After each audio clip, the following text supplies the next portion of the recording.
So we're going to get started. I'm very happy. It's great to be sitting down with you again here at Don Odells Legends. I'm Holly Harris, host of Spinning the Blues on WUMB, and also now a voice for Eurojazz Plus on superradiousa.com. So I'm very excited, and we've sat down every once in a while, and I like this. But I want to, and I just recently saw you, which was a marvelous show up in Beverly with 9 Wallace. But I want to talk about Prime Cuts, this great release, and tell me about how you selected it, because it's a very specialized CD. Well, it's an interesting thing. You know, I've been Popa Chubby since 1990, so it's been 28 years. Over the course of my career, I had a deal with Sony back in the early 90s. After that, I went independent, so I licensed out all my records. I've made 28 records. Okay. And last year, all the licenses returned to me. So I was faced with the task of how I was going to reintroduce my catalog to the public, and I thought, well, why not release the best of the best? So I went through 28 records, and I picked the tunes with 2 criteria. One was I really thought they were my favorites, and second, they were tunes that fans requested, the most requests. So that's what went on the record. Fantastic. Yeah. So Prime Cuts makes sense. Prime Cuts, the best of the best. And do you re-recorded them, or you took the tunes? No, we took the tracks from the records. Yes. So there's some obviously different musicians from different Yes. times. Some great people. Some people I can talk about is my early band wound up being the Conan O'Brien band. You know, so those guys are on here. Steve Holly, of course, who you know very well, is on Steve. A lot of it, man. You know, these people who are like instrumental to my sound over the years and defining my sound, and so it's, you know, it's great to revisit that stuff. It's also great now in the live show to play a lot of that stuff live again, because it's the stuff really that people want to hear. It is definitely the stuff people want to hear. Mine is one tune, which you're not going to talk about. I wonder which one. Yeah, really. I put two new songs on the record to make it special for people. Yeah. And are there any, it's like asking your favorite child, but are there any that you particularly love and want people to listen to or talk about? Well, again, they all are, but I'll say their songs like Sweet Goddess of Love and Beer is on there, which is a fan favorite and one of mine. It's nice to play that again. Yeah. So I take it out of the set for a while. Grown Man Crying Blues is awesome. Yeah, Sanka Tree is another instrumental. Angel on My Shoulder is one of my favorite songs, man. I really wrote that at a dark period of my life, and I'm not a religious guy at all, man, you know. And my take on religion is that if you have religion in your life and it helps you, more power to you, man. Whatever your higher power is, your God that gets you to where you want to be, I respect that. And I respect everybody. But for me, it's more of a general thing, man. But I do believe in energy. And I believe in consciousness. And I believe in the collective consciousness of humanity having some impact on how people feel. So that song was really about that, man. Angel on My Shoulder. I love that. I love that song. I really do. And Thank I agree you. with you about energy. And I think you can go someplace and feel the energy, feel the people in the energy. People do it all the time, and they doubt it. But they don't doubt the negative stuff. That's what's really funny. Is that people, I don't believe in that. Yeah, but you believe in stepping on a crack and, you know, a black cat, and you're superstitious as hell, and you're easy to buy into anything negative. But if anything may be positive that could help you, you don't want to do it. So yeah, that's human nature. We're taught to be scared, you know. That's it. You got it. It's fear. It's all fear. You know, and that's what brings on the bad stuff. But who was in the band in Beverly, and who's in the band tonight? Same band. Okay. Tom Curiano on drums. I've known for a long time. Before me was played with Garland Jeffries. Paul Oranger played with Eric Sardinas and Candy Cane for a long time. Absolutely. And Dave Keys on keyboards. Dave Keys, man.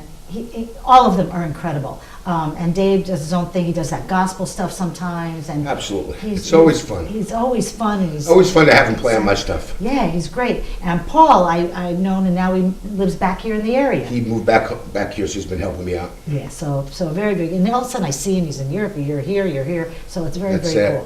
That's it. It doesn't stop. Doesn't stop. And I wanted to ask your opinion. You know, you mentioned 28 album CDs.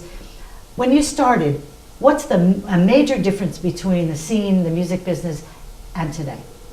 Do you have any thoughts on that?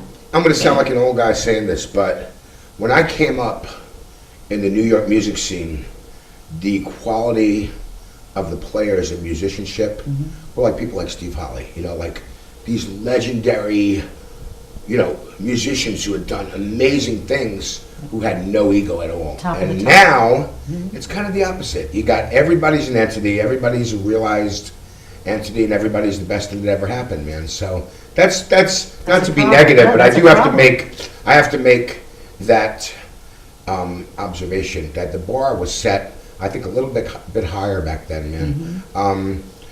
There's more out there now, and you know this from being a DJ, man. You must get a million submissions, man, and a lot of it's the same. It's hard to find something that really stands out, and that's what I strive to do. I strive for my stuff to be, it's a competitive business, man. You It can't is. take that out of it. You don't have to be an a-hole about it. We'll leave that with people with the letter A in their name, but Right. Well, I always say life is not just 12 bars. It's not just 12 bars. And the other thing that you do is you make, sort of political commentary, which makes you stand out. who, me? Yeah, it's good. It's great. And people listen to the music and the lyrics. I would never make a political commentary. Impeach Donald Trump. We'll go right there. And I think a lot of venues are changing and closing, which makes it Well, hard. that's part of it too, man. You really got to, it's everybody in this business, every artist thinks they're the best, but it's a really simple equation. Meat in the seats equals dough in your pocket. And There you go. there's a lot of things that haven't changed in the business, so let's focus on that. The one thing that hasn't changed, and when you listen to the radio, when you were a kid and you listened to the radio, what stuck out? A great song.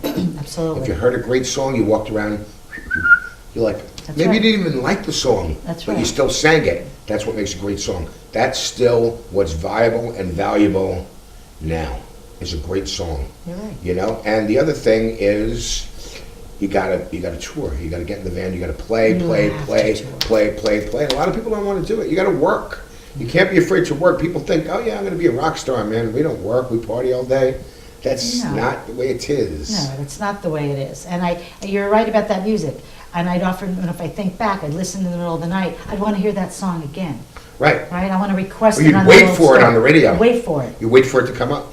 Yeah, so absolutely. I know some of your influences, certainly Hendrix and Cream. Were they two of your earliest influences? I wouldn't say Cream was an influence It at all. wasn't? Okay. I appreciate Cream. I Right. appreciate Eric Clapton, but he's not really my guy. Okay. I'd say Jimmy was my guy. The Rolling Stones. Oh, Keith good. Richards was always my guy. So, Well, that's what I wanted to ask you. Dr. Keith, that's great. He wears great T-shirts, by the way. Great T-shirts. Love it. Now open. All but right. Keith quit drinking. Have you read that? I just read that. I think he had to because Ronnie quit. Yeah. Because Ronnie had lung cancer. He had a lung cancer scare. Right. And he quit everything. So Keith didn't have a drinking buddy anymore. I mean, You how know? much younger is he going to get? Well, No, it's Keith's gonna Keith's be good pretty for him. awesome animal, man, and his contribution to rock and roll and the blues. I always say this in interviews. A lot of my first influences with the blues came through Led Zeppelin and the Rolling Stones and people like that. And then from them, I got into Buddy King and Albert King and B.B. King and Hubert Sumlin, and it just Howlin' Wolf, and it just went on and on. So, Was there music in your home? oh yeah, my house was very musical, and my parents owned a candy store on Arthur Avenue on 181st Street that had a jukebox.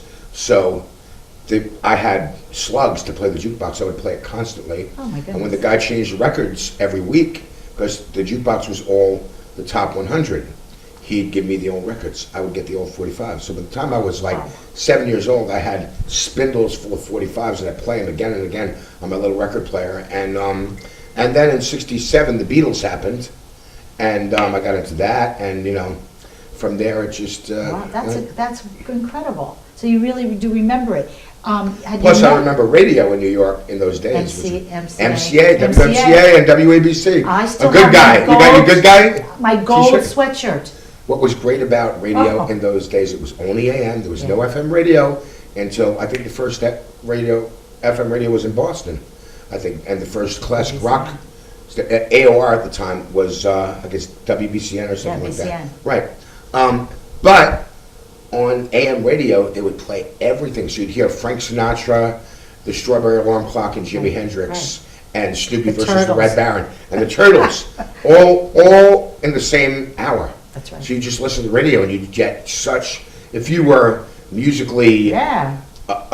inclined, you would get such an education, man. That was, like I said, I didn't need to go to music school, man. By the time I hit 13, I'd sing every harmony on the radio, man. All I had to do was learn how to put my fingers, you know? You know, we'd listen in the middle of the night at camp, and when I grew up upstate, Right. WALL in Middletown. You Right. know, and we'd call in for requests, and yeah, it was, you know, it was fabulous. It was fabulous. So you're absolutely right about that. And you know, the Highwayman and Kareem, all those guys would Pappalardo, they'd play upstate Right. in the Catskills, right? And we'd sneak in. That's wild. Vanilla Fudge. You know? Different world back then, huh? Different world back then. But had you met Hendrix? Did you ever meet Hendrix? No. Jimmy died when I was 9 years old, Okay, man. okay. 10 years old, maybe. You know, it was, in those days, it was really easy to go to concerts. Yep. You didn't need to mortgage your house. You didn't, you know, you can get a concert ticket for $5, Right. man. B.B. King would sit right in front of you. Yeah. You know? And then come out and shake hands after the show. Every I remember single seeing person. Bo Diddley when I was about 10 or 11 years old. My dad, well, it had to be before he died, so I had to be even younger. And Bo came out and shook everybody's hand. And when I opened for him years later for the first time, he did the same thing. And that was really my model for how to base my career, man. I wanted to have that kind of intimacy and immediate connection to my fan base. I'm glad you said that. And I think of Bo and that big hat and his smile and his kindness and his nicest guy in the world. There was no nicer guy than Bo Diddley. No. I'll tell you a quick story. I went to take my daughters to see both my twin daughters when they were 10 years old. He was playing at B.B. King's in New York, and he had been ill, but he came back and he was in the dressing room eating a hamburger. So I went back to have him sign a guitar, and I said, I brought my kids. So can we say, yeah, go in. I see Bo. He sees my kids. He puts down his hamburger and he says to my kids, you know the story of the Three Little Pigs? And he puts my kids on his lap and does his Three Little Pigs rap for my kids when they were 10. Seriously? Yeah. Oh. No fooling. And he signed my guitar and the ticket stub. I'm getting chills telling you this because he was That's such. beautiful. And also, maybe he's with us right now. I hope Maybe he he's is. with us. I have a picture I have to send you of Jeff Pitchell, Bo Diddley, and myself backstage at Harper's Ferry in Boston. But you know, the three founding fathers of rock and roll, Bo, Chuck, and Jerry Lee, man. Absolutely. There was one nice guy among the three of them. Because the other two, Bada boom. they're great, Yeah, but yeah. woo, mean. You know, and that graciousness is so important, and I'm glad you said that because there are some, that's a difference today. Now, I understand where it comes from. Well, like with No. Chuck, you got to realize, man, that what Chuck Yeah. endured being a black man playing rock and roll at No, that it's time, terrible. man, he'd show up and they'd be like, get the hell out of here. Your dressing Go room's on. 4 miles away. Right, Yeah. exactly. Yeah. So I understand where it comes from. You know, people like Chuck and even Miles got very bitter about, you know, racial stuff. I get Jimmy it. Johnson. Yeah, You know. but Johnny was never like No, that. Johnny. I played with Johnny. I used to sub in Johnny's band when Jimmy Vivino was the main guy, and Mike Merritt, who was the bass player Oh, I on remember the these Conan guys. show, was my bass player. When Jimmy couldn't do it, I would do the gig. So when you did Johnny's gig, you would lead the band, and Johnny would just play piano. And Johnny was amazing. He was a sweetheart of a guy. Would have loved to have met Yeah. him. I don't think I did meet him. Really amazing piano player, very distinctive from all the other guys. You know, when it comes to piano and the blues, man, you had Johnny, Pine Top Perkins, and Otis Spann. Those- Johnny did some stuff with Keith Richards. Keith produced a record for Johnny called Johnny Be Bad. Tangeray is on that. Tangeray, drink a Tangeray. Tangeray. I know that song. Wow. And A drink, a Tangeray, yeah, we do Driving that. Wheel, yeah. Okay. Driving Wheel, yeah. And, well, what's his name? Clapton is on that too. Yeah, but also the Big Al from NRBQ Okay. wrote Can You Help Me is on that. He Wow. wrote that song and a couple other songs on the record, man. The original guitar player from NRBQ. Gotta take that Great- CD out. great artist. I gotta take that CD out. Yeah, it's really worth revisiting, man. It's that good. Johnny B. Bad. It really is. And Keith's on it. They do a great version of Key to the Highway on it. That's it. Keith Really good. Really excellent CD. But I wanted to just make one more point, is that you do go out and meet your fans and the people that Oh, love you and know always, you. always. And there are people who don't, and you know, it bothers me. I go to a concert, I get to wanna see all be- the pretty girls that way. Well, there you go. There's none in the dressing room, believe me. But it's important, I think, to have it both ways. It really, And it's it gives you important to the me, energy. and it's important to It them. brings you energy too, not to Yeah, run and back it's, to the you know, bus. it's like, I've been doing this for a while, man. I see the same people, man, over and over again. We have a relationship, and it's really great to have that with the people who come, who pay to come, who take their hard-earned money and spend it on seeing you play music. That's what's special, also special about it. Yeah, you gotta remember that. Also I think it's special really about it. important. I do too. So where have you been this year? Where haven't I been? Pick a couple places. Well, I'll tell you the craziest trip I did. I had to fly to Norway to do a festival, and then the next day I had to be in Calgary, Canada. Okay. And then the day after that, I had to be back on the East Coast. Oh, that's a crazy booking. But we made it. Good. Yeah, but we played the Notodden Blues Festival in Norway, Notodden? one of the biggest Oh. ones, and then we played the Calgary International Blues Festival. So you And had to- Calgary was booked after Notodden. Okay. No, Notodden was booked after Calgary, so we had already booked Calgary. I couldn't cancel it, so we had to just pray the flights made up. I was in Europe. I mean, I did every country in Europe this summer. I was all over the USA, man. I mean, I did I probably know, I followed close it. to 200 dates this year. It was my busiest year ever. It's wonderful. I'm happy to be doing it. I'm not complaining. I'm feeling good. And so what are your plans for this year coming up? Woo! 2019's coming up. I got so many, Holly. It's well, I'll tell you my definite plans is that I'm booked through September. Yay. But some notable shows we'll be doing the Big Blues Bender Oh, in great. Vegas in September. Have you done that yet? I did it twice, yeah. I'm doing another European tour in March. Okay. My 59th birthday on March 31st will be at the Bataclan in Paris, which is Yes. an amazing theater. I've played it since the incident happened there, and it was awesome. It was actually, I was told that people weren't coming out to it, but when I played it, Wow. it sold out. So we decided to do it again. It's going Sax to be Gordon awesome. played there shortly after, and he said it's awesome. Yeah, it's going to be incredible. And Oh, then, that's exciting. yeah, I'm also going to Italy to produce a record for an Italian band Oh, called cool. Super Down Home. Really cool duo Where, or northern or southern in Italy? close to Milan. Okay.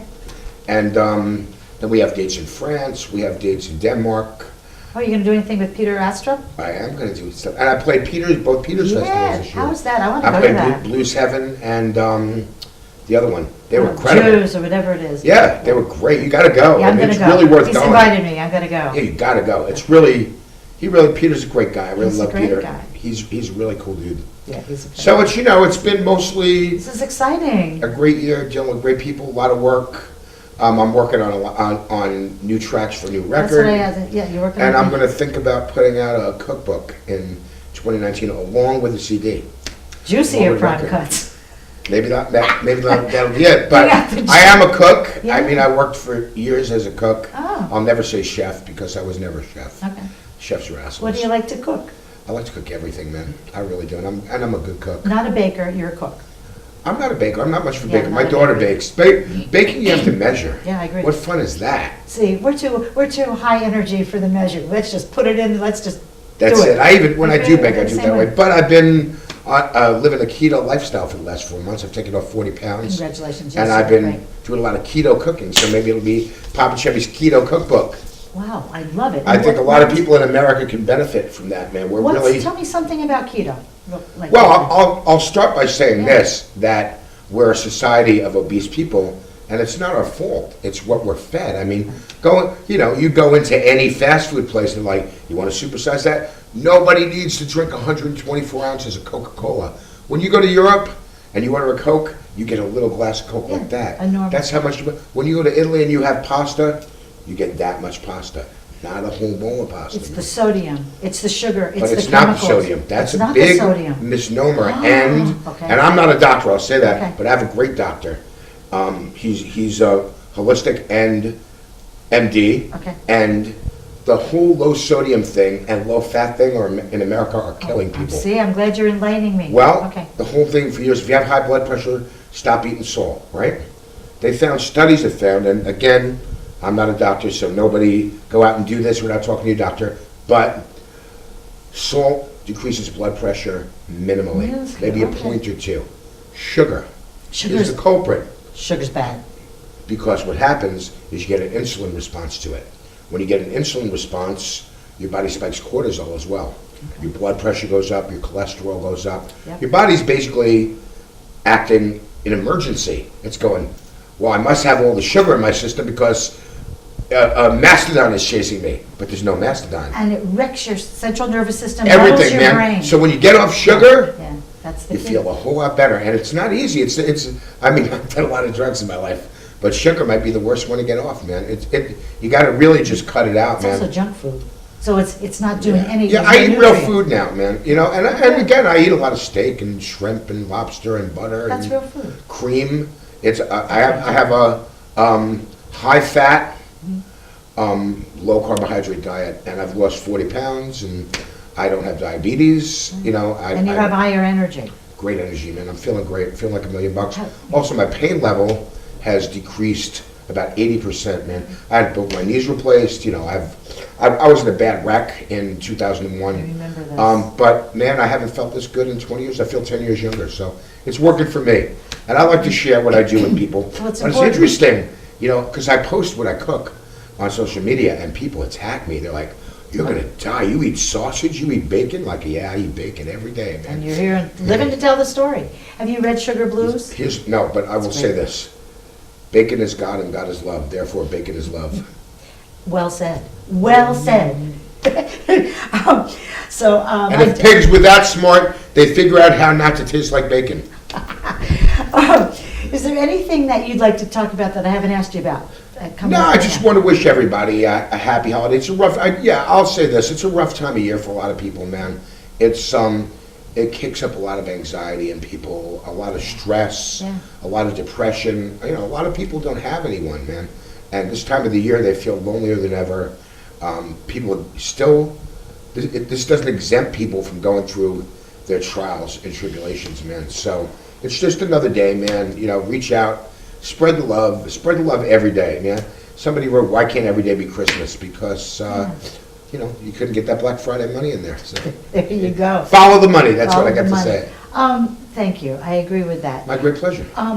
Favorite song ever? Do you have one? Woo! Yeah.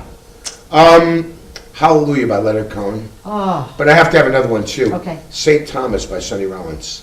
It's a jazz tune. Beautiful. Ba, ba, ba, ba, ba, da, ba, ba, ba, ba, ba. If you listen to that song, it's impossible to be unhappy. Hallelujah. Every time I play it or sing it, I learn something new. and you know what? Every time I hear you play it, I cry, and it evokes. You did it up. Well, you need to wear looser shoes, though. And that's the sodium. No, and it was one of the most beautiful songs the other night at Nine Wallace. You Yeah, did it's a so good many. one, man. I wish I wrote it. Right, but you bring it Then I back probably to wouldn't life. be here. Right, you bring it back to life. But an interesting story about that song is that Leonard was an interesting guy. He was a Jewish Buddhist, and he spent 10 years in the monastery, at which point he was informed that his former manager, who was his brother-in-law, absconded with all his money. So he came out of the monastery to make enough money to give to his grandchildren, and then he passed away. Oh my God. When he wrote that song, his manager's 9-year-old son wrote him a letter asking what the song was about, and he said he wrote the song to praise an imperfect God. Even in the face of imperfection and questioning why is there a God or whatever, he still found it in his heart to sing praise. So I think that's pretty awesome. When That's you listen to awesome. the lyrics of that song, there's a line that says, you said I took the name in vain. I didn't even know the name. And if I did, tell me, what's it to you? That's so appropriate, yeah, it's so you know, appropriate. to what's going on now in the It's so world. appropriate. I lived in France when I was 17, and I must have worn out the record with Suzanne. Oh, that was a great one. Yeah. Great one. The early stuff was amazing too, man. So I'm a Yep. Leonard Cohen fan, definitely. Well, we're going to... Goodbye, Marianne, all that Goodbye, stuff. Yeah. Marianne. Brilliant, brilliant. I have a Burn lot on of the those Wire and things. all that stuff, yeah. And he's amazingly moving, but He I was thank incredible. you that that's one of your favorites. Yeah. That really is amazing. So I love sitting down with you, and every time we're in the same place, we're going to spiral and catch up. There you go. You know? Twice in 1 month. Twice Wow. in 1 month. I feel so fortunate. And anything we're going to hear tonight that you want to share? Well, we're going to be playing a lot of stuff from Prime Cuts, and one of the new songs on it, it's called There on Christmas. We're going to do our Christmas song tonight. It's fabulous. Thank you. Fabulous. So I thank you so much, Popa Chubby. We're Thank you, here Holly. at Don Odells Legends. I'm Holly Harris, and he's the coolest guy ever. I will always Don't go forget see that. him. He's the coolest guy ever. I'm second. And we're going to go out to the stage, hear some great music with this great band, and thank you for joining us tonight, and I love you dearly. Happy holidays Love to you too, Holly. Happy holidays to you and your family. Thank you.